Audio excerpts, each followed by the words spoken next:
Mutfakta Hayattan merhaba. Bugün sizlere kahvaltıların vazgeçilmezi balon gibi şişen bir pişi tarifi hazırlıyorum. Yumuşacık içiyle, çıtır çıtır dışıyla bu tarifi bir kez denediniz mi? Bir daha vazgeçemeyeceksiniz. Sadece 3 malzemeyle yapabileceğiniz pratik ve garantili bu balon pişi tarifini mutlaka deneyin. Malzemelerimiz 1 su bardağı kaynar su, 1 çay kaşığı tuz, 2,5 su bardağı unumuz var arkadaşlar. Hemen yapımına geçiyorum. Balon pişimizi yapabilmek için şöyle kabımı aldım. Kettle'da da şöyle güzelce suyumuzu kaynattım arkadaşlar. Şöyle bir bardak öncelikle suyumuzu alıyorum kabıma. Bunun püf noktası kabarması için bu kaynar su olması gerekiyor mutlaka. Hemen şöyle dolu dolu 1 çay kaşığı da tuzumuzu da ilave ediyorum. Şöyle spatula ile de güzelce karıştırıyorum. Zaten tuz sıcak olduğu için hemen eriyor. Üzerine unla devam ediyorum.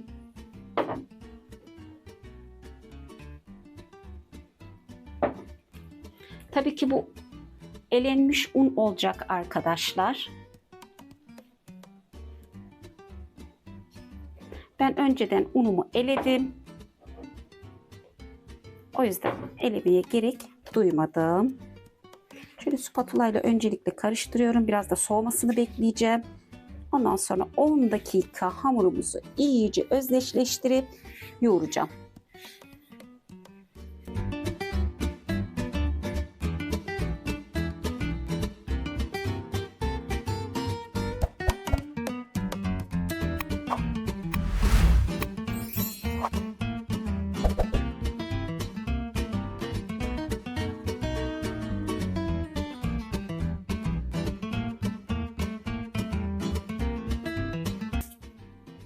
Hamurumuzu güzelce yoğurdum arkadaşlar. Görmüş olduğunuz gibi pürüzsüz bir hamur elde etmiş oldum. Bezeleme işlemine geçiyorum.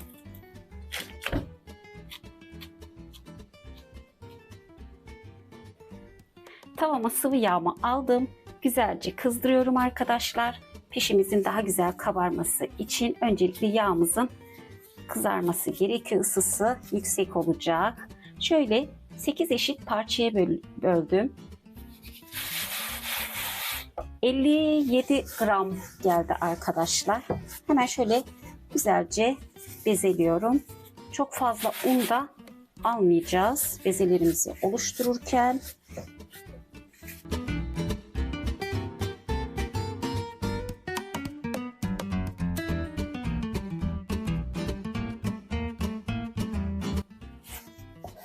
Evet, şöyle bezeleme işlemimiz de bitti arkadaşlar. Hemen açma işlemine geçiyorum. Dediğim gibi bu pişimizin püf noktası kesinlikle kaynar su artı unumuzu elemek, yağımızı da kızartmak arkadaşlar. Bir çay tabağı büyüklüğünde açacağım. Ondan biraz daha büyük olabilir. Şöyle bezelerimizi kenara alıp açma işlemine başlıyorum. Oklavama aldığım şöyle tahtamın üzerine hafif bir un alıyorum ve dediğim gibi bezeleme işlemi bitti. Şöyle güzelce hemen pişilerimizi açıyorum. Bir çay tabağından büyük de olabilir arkadaşlar.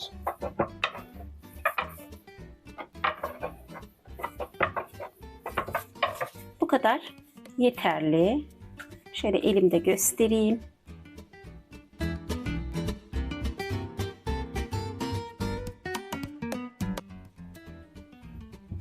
Tüm bezelerimizi açıp pişirme işlemine geçeceğiz arkadaşlar.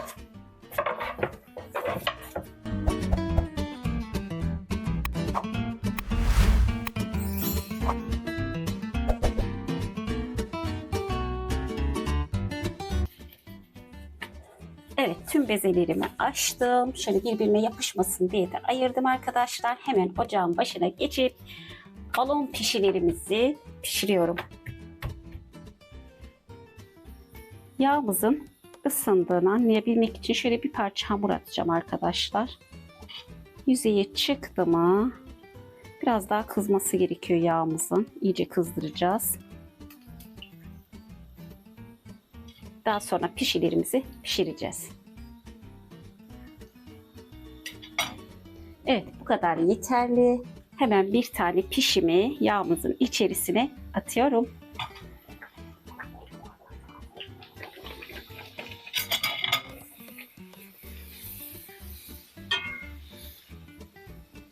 Evet, görmüş olduğumuz gibi balon gibi oldu arkadaşlar. Çok da pratik, rahatlıkla yapabilirsiniz. Pişimizin püf noktası kaynar su artı elenmiş un olacak.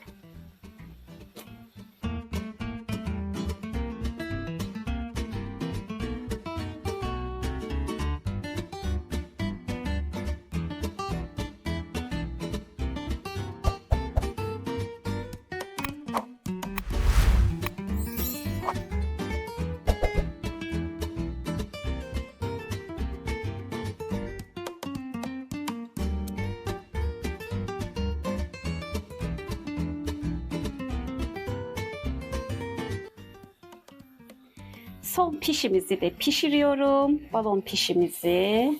Hemen servis aşamasına gidiyorum.